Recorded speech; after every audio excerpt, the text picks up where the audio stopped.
ఈరోజు సాక్షి పేపర్లో చాలా సంవత్సరాల తర్వాత జగన్మోహన్ రెడ్డి గారు ఒక వాస్తవం చెప్పాడు. చంద్రబాబు నాయుడు గారు మీరు తప్పు చేస్తున్నారు. ఎస్, చంద్రబాబు నాయుడు గారు తప్పు చేస్తున్నారు. ఎందుకంటే నువ్వు చేసిన తప్పులకి నేను జైల్లో పెట్టకుండా ఇంతకాలం రోడ్డు మీద తిరగనివ్వడం చంద్రబాబు గారు చేసిన తప్పు. ఆయన ఆ తప్పు చేయబట్టే ఇవాళ నువ్వు నుంచిన పేపర్లో ఇష్టం వచ్చినట్టు మాట్లాడుతున్నావు.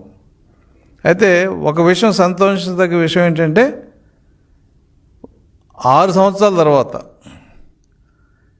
ఆయన వెంకటరామరెడ్డి వైసీపీ మనిషి అవని లేదంటే ఇంకో రకంగా అవని ఒక ఉద్యోగి గురించి చాలా బాధపడుతూ మదనపడుతూ ఉద్యోగ సంఘాల గురించి ఉద్యోగులకు ఆయన చేసిన మేలు గురించి ఇవాళ పబ్లిక్లో పేపర్లో మాట్లాడటం జరిగింది.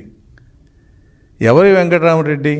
Kakarla Venkatarama Reddy, secretariat employee. ఆయన డిస్మిస్ చేశారు. ఎందుకు డిస్మిస్ చేశారు? ఎలక్షన్ క్యాంపెయిన్లో పాల్గొన్నాడు.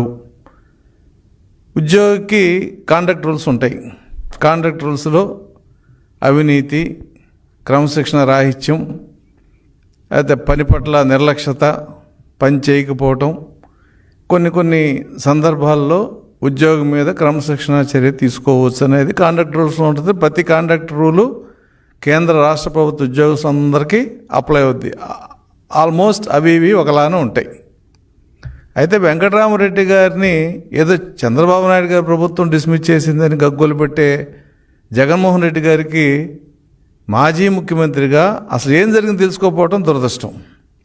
ఏం జరిగింది? ఏప్రిల్ 24లో అంటే అప్పటికి ఎలక్షన్ కోడ్ ఉంది.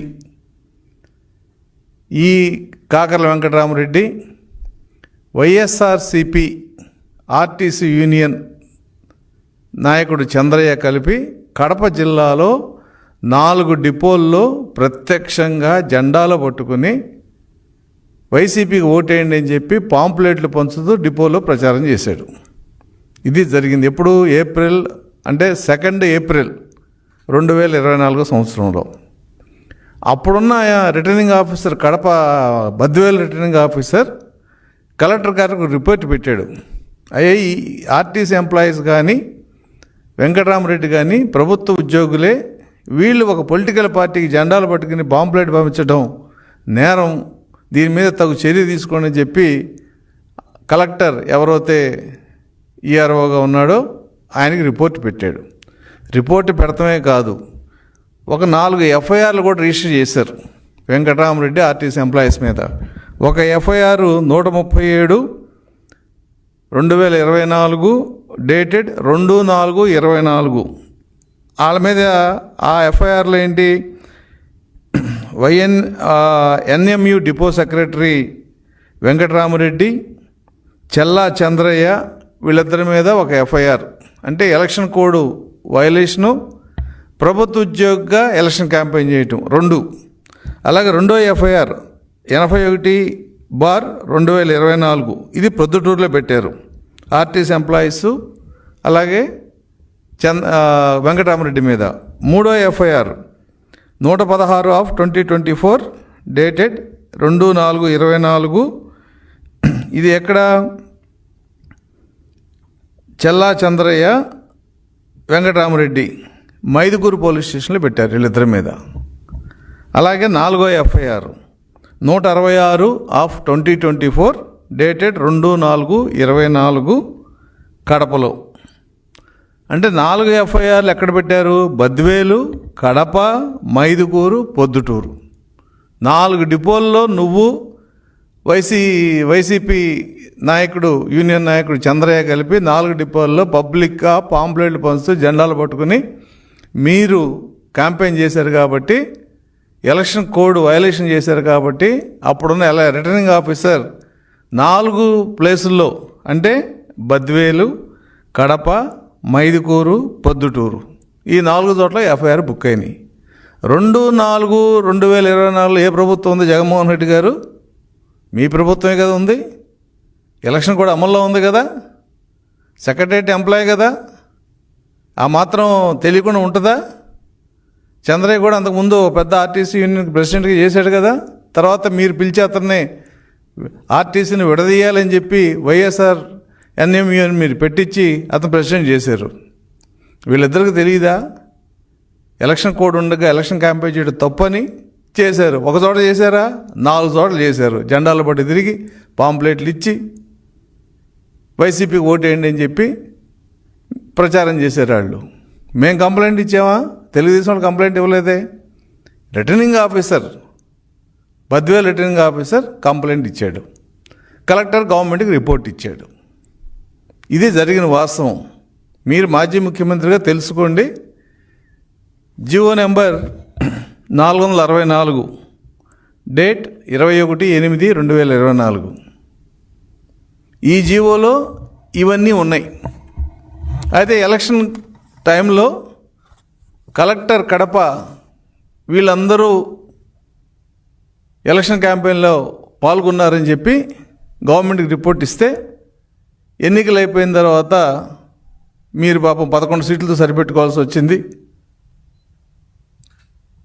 మేము అధికారంలో రాగానే, మా పార్టీ అధికారంలో రాగానే ఏదైతే ఈ రిపోర్ట్ ఉందో రిపోర్ట్ మీద కలెక్టర్ని ఎంక్వైరీ చేయమన్నారు.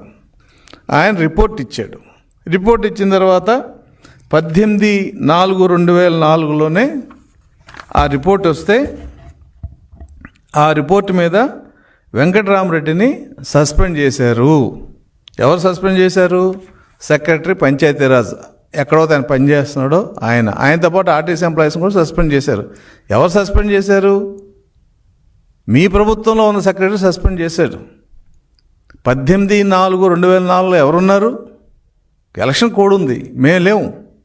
సస్పెండ్ చేశారు. మిమ్మల్నే కాదు, ఆర్టీసీ ఎంప్లాయీస్ కూడా సస్పెండ్ చేశారు. ఎలక్షన్లు అయినాయి, 11 సీట్లు వచ్చినాయి, మా ప్రభుత్వం వచ్చింది. దీని మీద అనేక రకాలైన పిటిషన్లు, కంప్లైంట్స్ వచ్చినాయి. ప్రభుత్వం వెరిఫై చేసింది. ఎస్, నువ్వు తప్పు చేసావు, వైలేషన్ జరిగింది. ఆ వైలేషన్ ప్రకారం మీ ప్రభుత్వంలోనే చర్యలు ప్రారంభమైనాయి. జగన్మోహన్ రెడ్డి గారు, వెంకటరామరెడ్డి గారు, ఇద్దరు మీరు గుర్తుపెట్టుకోండి. తెలుగుదేశం ప్రభుత్వంలో ఏం జరగల, మీ ప్రభుత్వంలోనే దీని మీద రిపోర్ట్లు రావటం, దీని మీద చర్యలు తీసుకోవడం జరిగింది. ఈ ప్రభుత్వం వచ్చింది. వచ్చిన తర్వాత జూన్లో వచ్చింది. ఆగస్టులో మేము దీని మీద ఎంక్వైరీ చేసాం.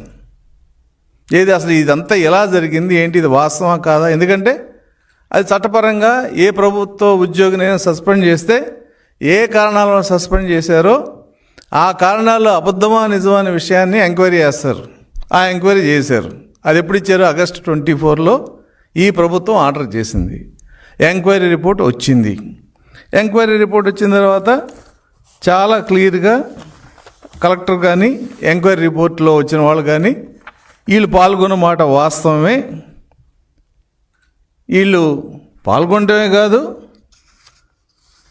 వీళ్ళు చేసిన క్యాంపెయిన్ ప్రొసీజర్ ఆ రోజున అంటే 2/4/2024 ప్రభుత్వ ఉద్యోగులు ఈ రకంగా వైసీపీ నాయకుల కంటే ఎక్కువగా ప్రచారం చేసి జెండాలు పట్టుకుని పాంప్లెట్ ఇచ్చి ప్రచారం చేసిన పరిస్థితి. ఇది వాస్తవం కాదా? ఇది ఈరోజు పేపర్ కాదు. 2/4/2024 మీ ప్రభుత్వం ఉన్నప్పుడు రాసిన సత్యాలు ఇవి. అది కలెక్టర్ గారు ఆయన రిపోర్ట్లో ఎస్ ఇవంతే వాస్తవమే, మా దగ్గర వీడియో క్లిప్పింగ్లు అన్నీ ఉన్నాయి, పేపర్ కటింగ్స్ అన్నీ ఉన్నాయి. కాబట్టి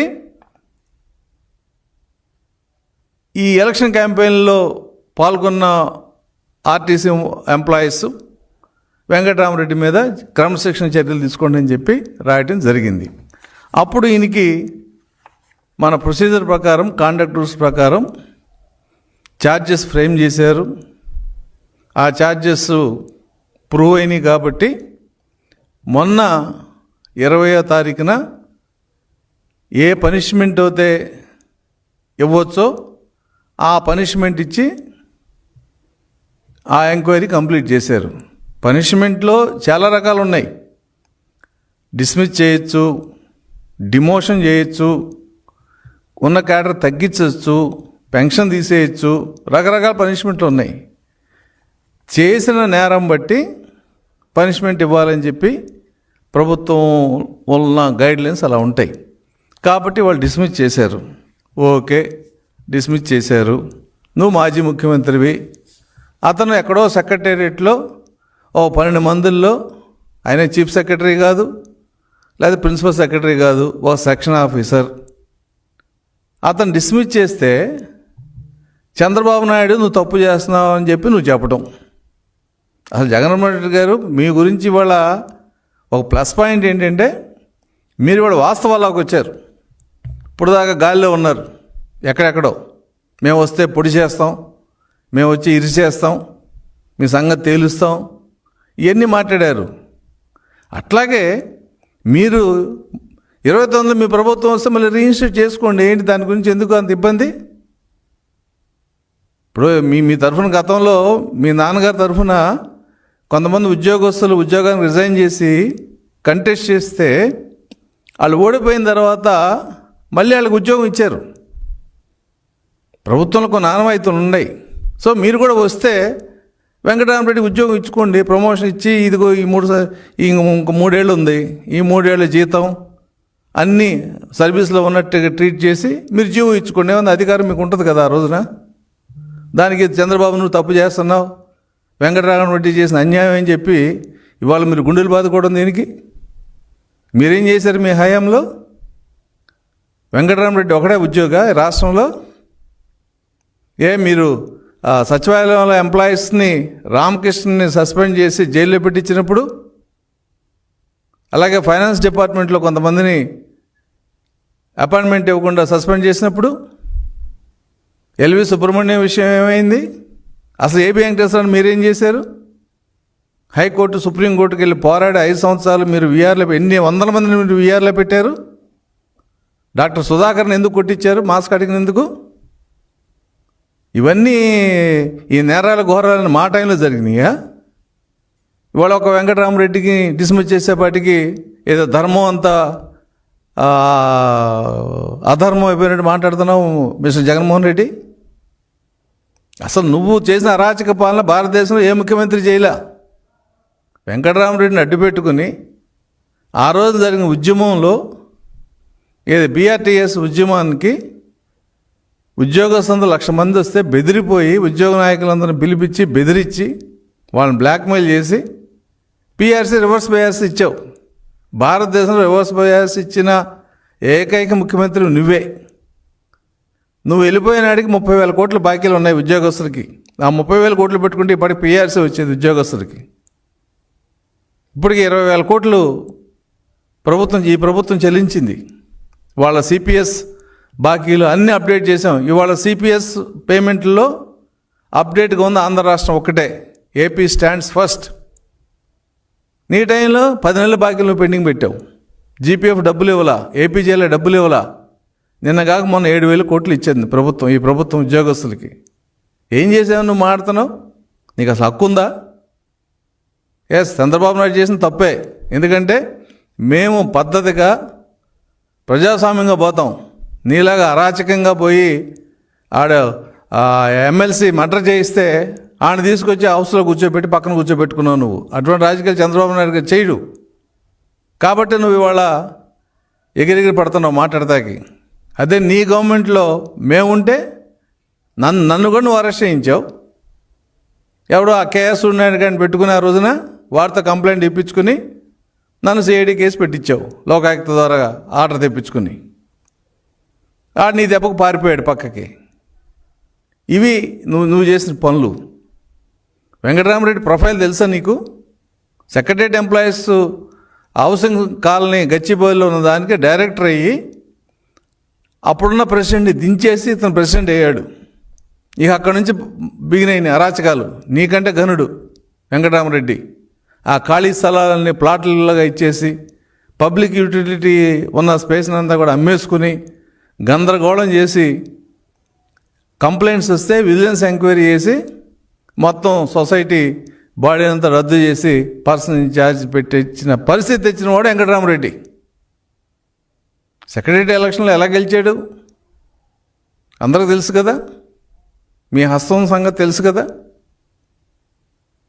పోనీ ఏదన్నా ఎంప్లాయీస్ మంచి చేశాడా? నువ్వేం చెప్తే అది ఎంప్లాయీస్ నాయకులతో మాట్లాడటం, వాళ్ళతో బెదిరించటం, ఇది వాడు చేసిన బ్రోకరేజ్. వాళ్ళని డిస్మిస్ చేస్తే నువ్వు మాట్లాడతావేంటి?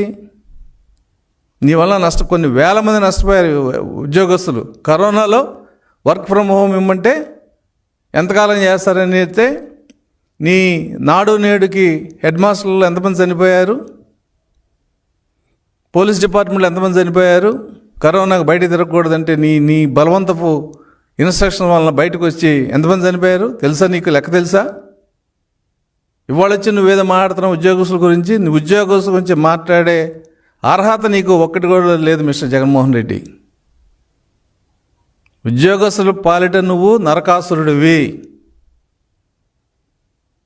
ఒక్క ఉద్యోగ సంఘం జగన్మోహన్ రెడ్డి మాకు మంచి చేశాడని చెప్పానండి. ఈ రాష్ట్రంలో దాదాపు ఒక 50 సంఘాలు ఉన్నాయి, కొంచెం యాక్టివ్గా ఉన్న సంఘాలు. బ్లాక్మెయిలు, హెరాస్మెంటు.